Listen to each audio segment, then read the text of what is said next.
Earn your GD from UNH Franklin Pierce School of Law and join the powerhouse in legal education.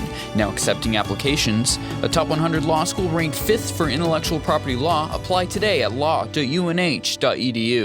Professor Brian Frye of the University of Kentucky joins Professor Alex Roberts and myself to discuss Plagiarize This Paper, which will be in the upcoming edition of IDEA, the law review for the Franklin Pierce Center for Intellectual Property, and his podcast, Ipse Dixit. Brian, thanks so much for joining us today. We were happy to lend our studio to you so you could record a few episodes of Ipse Dixit while you're here. So what prompted you to start this paper? Right. So I got interested in plagiarism and plagiarism norms quite a few years ago, especially when I saw both several kind of high-profile episodes of plagiarism complaints and also plagiarism accusations against students, which in many cases I felt were unjustified and unreasonable.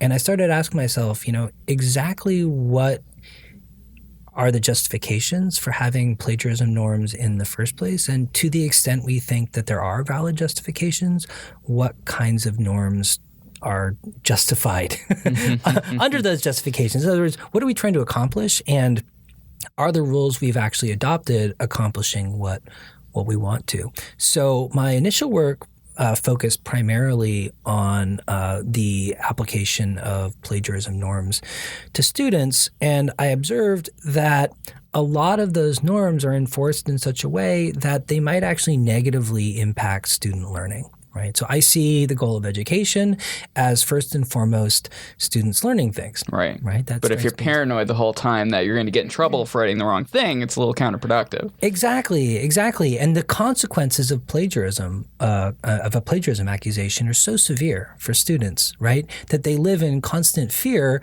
of being accused, and in many cases don't fully understand what and why they're expected to do, and B, also feel like a lot of the requirements that are being imposed on them are not actually consistent with their own experience and their own learning experience and, what's actually helpful in that context. And in particular, I think it's important to recognize that when we're thinking about plagiarism in a student context, we're actually thinking purely about a sort of student interacting with a professor and typically not presenting material in a public-facing way, right? And so a big part of my concern is that to the extent we think that plagiarism norms are appropriate for scholars and journalists and novelists and others who are presenting their work to the public and making representations to the public about their creation of the work in question, those concerns don't necessarily line up with the concerns we have about students who are just making representations about their engagement in the learning process, right? And so I like to distinguish between different ways we think about when we talk about plagiarism, right? In some cases, a student might go out and just copy an entire paper from somewhere and turn it in. We call that plagiarism, but I really think that's a very helpful way of thinking about it. That's just cheating. Right? It's a student saying that they did the work and a big difference. And they didn't do the work, right? And the problem there is that, the student is lying about whether or not they actually engaged with the educational process, right? By contrast, we also call it plagiarism if the student goes out and looks at a bunch of things and gets ideas from various places and uses them in a paper without necessarily attributing each and every one of those ideas to the original source, right? Or if the student goes out and finds a bunch of different sources, takes bits and pieces from them, paraphrases them and puts them in their own words, right? Neither doesn't, quote unquote, properly attribute those sources or doesn't change them, quote unquote, enough, whatever that seems to mean, in order to not constitute plagiarism. Well, I have kind of a problem substantively with the second of those two, right? Because it doesn't really seem like it matters that much, right? I mean, are we trying to teach students how to think, or are we trying to teach students how to attribute things to other people? It seems to me the former is a lot more important than the latter. And a lot of research shows that actually students learn writing and learn thinking most effectively by kind of what we call patch writing, or taking bits and pieces from other sources and putting them together. And that's really common in many other disciplines, right? I mean, artists engage... Photo, video, and art, totally. I mean, that's exactly... You couldn't create things if you weren't permitted to do that. So it seems quite strange to me that we don't allow students to do that in a writing context. And more than that, especially when it comes to students, it seems to me the consequences are so out of whack with the actual complaints. Right? So, I mean, if we don't want students to plagiarize because we're worried that plagiarizing isn't going to help them learn, how does it make sense that the consequence is then to fail them? Right? Because failing them certainly isn't helping them learn anything either. It's sort of like, we're gonna punish you for your own good. I just never really understood that as a concept, right? I mean, my goal is to help students learn better how to do what we want them to do and to improve their educational experience. And I rarely think that punishing students is an effective way of helping them learn. It just makes them bitter, especially when they feel like the punishment is unjust. And you and I teach law students, and I think you've talked about in the paper and in discussions of the paper how this is maybe particularly strange in the context of law students. So you mentioned artists work by patchwork, but lawyers work by boilerplate. And when you work at a firm, you go to the firm's kind of brief bank and you pull everything that's relevant because you don't want to waste client money reinventing the wheel. You don't want to waste your time. You think others collaboratively have done it better than you. So you focus on filling in the pieces that are relevant to that specific dispute. So do you think that is kind of oxymoronic? Do you think our time and energy in law school could be better spent kind of preparing future lawyers for that type of writing, for that kind of how do you take what you, these materials that you're allowed to crib from and turn it into something that's particularly effective? Yeah, absolutely. And I've seen it firsthand. I mean, it's, when students especially go to do a first year summer job and the attorneys at the firm have them preparing memos and helping prepare briefs and all this kind of stuff. And then they come back to law school and are asked to do similar kind of work. And they just do it the same way they did it at the law firm, right? Which makes perfect sense. And then someone will have a freak out about the fact that, they copied something from another brief without attributing it in a legal writing project or in a moot court assignment or something like this, right? I mean, this just doesn't make sense to me. If we're training students to be lawyers, right, we ought to train them in the skills and modes that lawyers actually use. And I think it actually delegitimizes the sort of pedagogical process to say, we're going to impose rules that don't exist in the real world, and indeed rules that if you followed them in the real world would get your boss mad at you, right? To deviate from what the firm kind of standard is just because you want to kind of make it novel.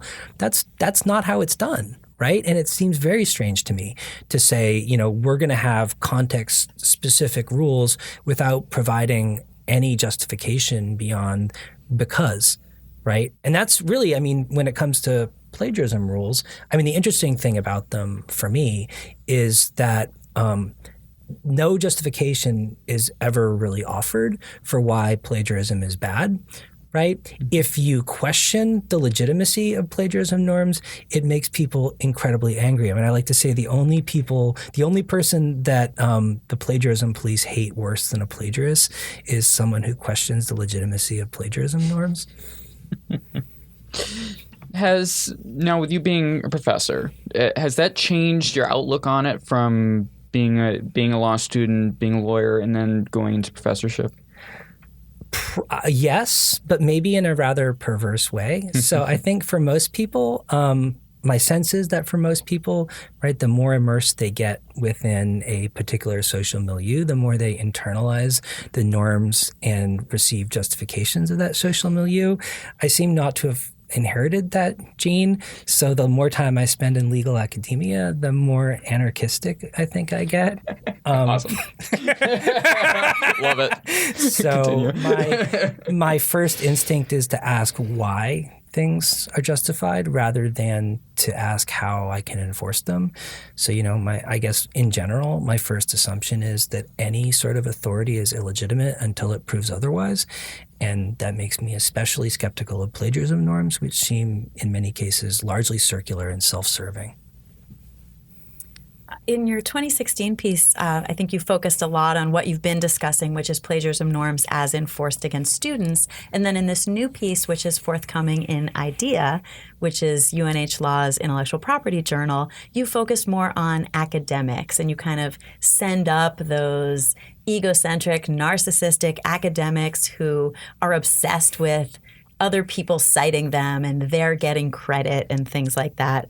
But so let me just ask first, what's so bad about plagiarism and attribution norms? Don't they reward hard work and investment of time and energy and avoid giving credit to the liars and cheaters and thieves? So really, what's so bad about wanting credit and wanting recognition for the work that we've done? Mm-hmm. Yeah, so I don't think there's anything wrong with attribution, right? I have nothing against attribution. In fact, I encourage attribution. I think attribution is part of the scholarly gift economy, right? It's a way we pay homage to the people who we learn from and the material we found we found valuable. It's a way of speaking to our readers about what we think that they might want to look at if they care about the ideas that we're expressing. And it's a way of kind of sharing among academics. What I object to is mandatory attribution norms, right? What I object to is turning the scholarly gift economy into a proprietarian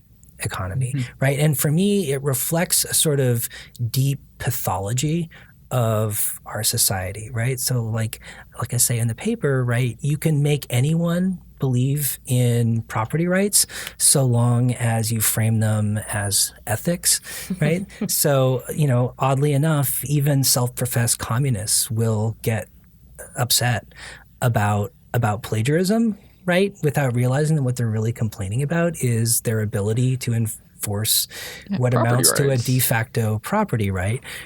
And so I like to say, everyone believes fervently in the form of property that they most want to own.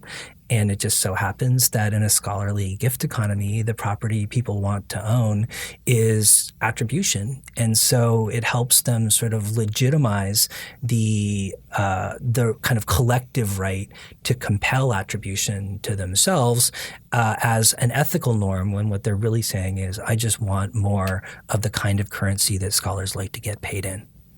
So you write in the paper and have argued in presenting the paper that one of the problems of those bloated attribution norms is that they really serve predominantly to enhance the prestige of those who already are in power, already have the prestige, already have the famous name, have been writing in the area the longest. Some of us kind of question that assumption and wonder about, what about the junior people who are new to the field and trying to make a name for themselves? What about people of color? What about people who have been traditionally marginalized and not cited when their work is built upon or borrowed or really wholesale copied? And so what's the kind of utopia that you envision, and how does that better serve people who haven't been acknowledged for the work that they've done? Yeah, I mean, I think it's a tough question and a fair point. I'm pretty convinced that plagiarism norms kind of as actually enforced largely benefit existing sort of institutional actors, right? The kind of, as you say, the people who own the most property benefit the most from the obligation to engage in citation. And I would say that, we've had plagiarism norms for a long time, and if they were going to help marginalized people, they probably would have done so by now, right? So if that's what we're concerned about, I'm not sure that this is a particularly good tool for achieving it. Moreover, I fear that property rights are much more easily mobilized by powerful people than not powerful ones. And so I would be very careful as a marginalized person of arguing for more property rights, because chances are those property rights will be enforced against you rather than the other way around. I mean, as I've observed in the past, right? Normally when we think about social justice issues, the first thing that comes to mind isn't more property rights is going to solve the problem. So, I would say that, like, if this is a social norms related problem, then maybe we ought to think about what the bad social norms are and how we can address them, and question whether plagiarism norms are really the way of going about doing that. Now, there's one particular kind of activity that often is kind of subsumed within the context of plagiarism, but I actually think is a different phenomenon, or importantly different phenomenon in one particular way, which is senior scholars taking information provided to them in confidence by junior scholars and using it under their own name without attributing that information to the junior scholar.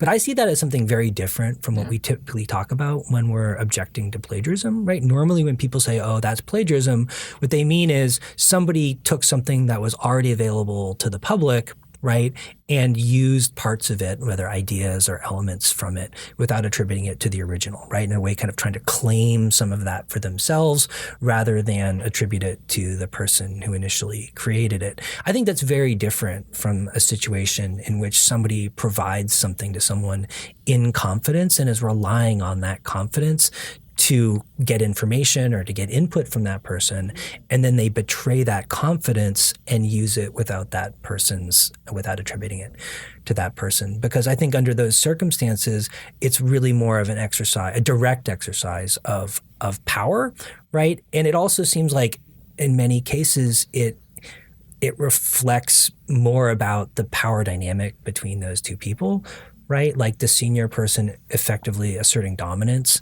over the junior person in such a way that they know that the junior person can't object, right? The concern I have going the other way, right, is that if we make the ability to enforce plagiarism norms the property of the original author who's objecting, right, there's a real risk, and I think a tangible risk of, that norm and the scope of that attribution right just increasingly expanding, right? Because the reality is academics are like everyone else and probably worse, right? Everywhere they look, they see themselves, right? So there's a real common tendency among academics to read other people's work and see their own work in that work and, either lament or object to the fact that that person failed to acknowledge the greatness of their own contribution by providing multiple citations to their work. And I think that mentality is behind the desire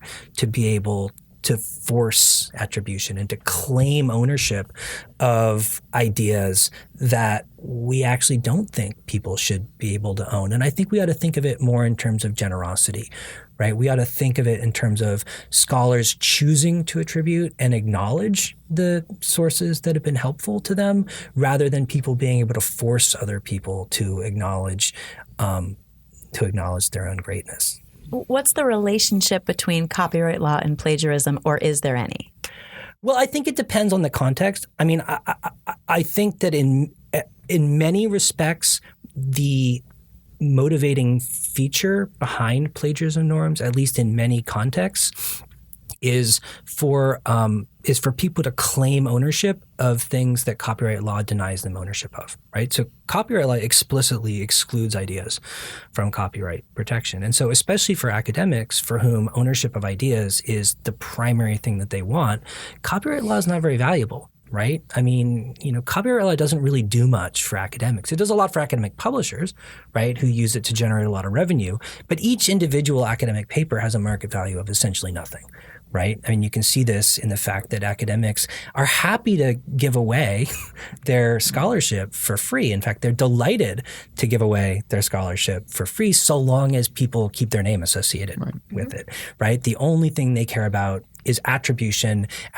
both to the paper, but also more broadly, attribution to the ideas that they are discussing or arguably generating, although I'm very skeptical of the idea that anyone really generates any new ideas in the first place, which makes me that much more skeptical of the legitimacy of plagiarism norms. They want to own that attribution, though. And so the reason plagiarism norms sort of evolved in an academic context, the reason they're enforced so vigorously in an academic context is because academics really want to own attribution in their ideas. So I think in many contexts, plagiarism norms are about kind of a kind of de facto extra legal way of expanding the scope of copyright protection to things that people in a particular milieu want to own but can't.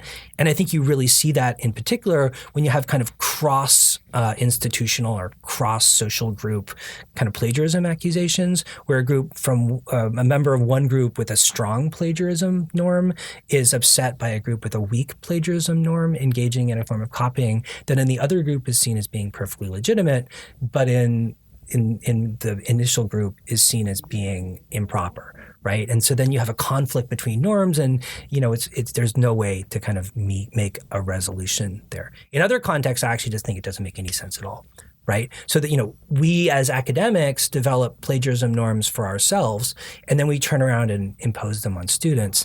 For me, that makes very little sense, right? And, even if we want to have some kind of rules regulating students, they should be rules appropriate to students, not rules appropriate to us. Although I think we should have the second question is, why are those rules appropriate to us, and are they really justified, or are they really just a way of us kind of rationalizing our desire to own more than we deserve? You also host a podcast, Ipse Dixit, which you talk with different scholars regarding their works. What prompted you to start this? Well, a few different things. I'd been a podcast listener for a while. I was a big fan of the podcast Elucidations, which is a philosophy podcast by my friend Matt Teichman. I was also listening to some law podcasts, and I'd previously been the person who brought visiting speakers into the law school, and that position, I was rotated out of that committee, and I was kind of missing the opportunity to hear from visiting speakers. And I was on my sabbatical, and I was bored because I didn't know what to do with myself. So I started just contacting people to see if they were interested in doing podcast interviews as a way of, just forcing myself to read more, forcing myself to talk to people more, and to have that kind of engagement and provide a forum for people to talk about their ideas. And I pretty quickly realized that I really liked it, in part, because I could do a lot more of it because it was much less expensive than people coming all the way to Kentucky, and in part because I realized very quickly that the actual audience was so much broader, right? Because when I brought people to campus, maybe if I was lucky, like 20 or 30 people would show up and hear the talk. But when I do a podcast, each episode can get 500, 1,000 downloads of people listening to the material. And so I realized it was actually a really nice platform for broadcasting people's voices wider, and in particular for broadcasting wider the voices of people who might not otherwise have much of a platform. So, if you look at the episodes, I think there's a nice mix of scholars. We've gotten a bunch of very senior scholars to come on the show, but I try to prioritize junior scholars, people who are not yet in tenure track positions, people who are teaching in legal writing departments, minority scholars, women, etc. So we've made that a real kind of a big part of the podcast. And in addition, I've added a bunch of co-hosts who are also interviewers for the podcast, and I've kept that issue in mind as well. So we have a nicely diverse range of podcast hosts, including people who are doing criminal justice fellowships. There's one undergraduate student who does a bunch of interviews. Queer, transgender, Asian woman who does a bunch of interviews for the podcast, a lot of especially international law related stuff. That's her primary interest. And we'll have some law student podcast hosts coming on very soon. I think the first one will be recorded tomorrow, I believe. S.J. Morrison from Duquesne University is going to be the first student co-host. You are really excellent and really skilled at interviewing people in ways that effectively draw out, that highlight some of the best arguments in their papers and that also kind of showcase their thinking. So I'm curious about what your goals are when you conduct an interview, and also kind of when you're reading somebody's paper in preparation for interviewing them. What do you pay attention to, or how do you approach the paper? Yeah, well, thank you. That's a really nice thing for you to say, and I appreciate that very much. I mean, I do my best to be an engaged reader and listener. And I think that's the key thing. I mean, I try to come at every paper with an open mind and just read it carefully and kind of ask myself, what about this paper is interesting to me, right? And so sometimes I'll see a paper and like read the abstract or even read the paper and be like, wow, this is great. I got to interview this person, right? So that's easy. Like I've already had a reaction. I know what I want to talk to them about. Other times I have people come to me and say, hey, do you want to do a podcast episode? And I try to say yes, right? Basically across the board, even if I don't know the subject area well or I haven't read their work. And so there, sometimes I get things out of the blue that I'm not kind of expecting. But so I used to like to say that when I was a film scholar and filmmaker in my prior life before going to law school, I like to say that the way I like to watch movies is to be as generous as possible, right? And to watch every movie looking for that one perfect shot or that one perfect moment that was just like super rewarding and that I learned something from. And I try to bring that same attitude to reading articles, right? Like, even if there's things in an article I don't like very much, right? I try to focus on the things that I think are really good, right? And bring out those things that are really good. And I've actually found on many occasions that I read an article and wasn't totally convinced by the argument or thought something was missing, but then had a conversation with the person who wrote it and realized that I'd been missing something, right? Or that I didn't really understand where they were coming from because they knew the field better than I did. And that I sort of did a 180 in the conversation and was like, oh, no, this makes a lot of sense, right? I also try really hard to interview people who are making arguments that I'm inclined to disagree with, right? Because, I want people to change my mind about things, and it happens all the time, right? I mean, I frequently realized that I had a pretty strong opinion in some area and that maybe I was mistaken, right? Or I hadn't really thought it through, or that there were other perspectives that I really needed to account for. All right, before we close up, how can people check out the podcast? Well, the Ipse Dixit podcast is available on all streaming platforms. So, you can go to Apple Podcasts or Stitcher or I don't really even know what people use. It's on all of them that I'm aware of. It's also available on YouTube. There's no audio or video, but you can listen to the audio on YouTube as well. It's on my channel, Brian Frye. But yeah, it's pretty widely available, and I think I just posted episode 411. Wow. Yeah, so it's about 275 interviews, maybe even 300 interviews by now. And then I also do several additional series. Mm-hmm. So we have something called Lex Phonographica, where we read law review articles as like audiobooks. So those are kind of fun. There's also a From the Archives series where I collect LPs and 45s of law-related material and then post that to the podcast for people to enjoy or laugh at, or, it's a very wide range of material there. You'd be surprised the kinds of things that people put on record in the 50s, 60s, and 70s. And then there's some other special features as well.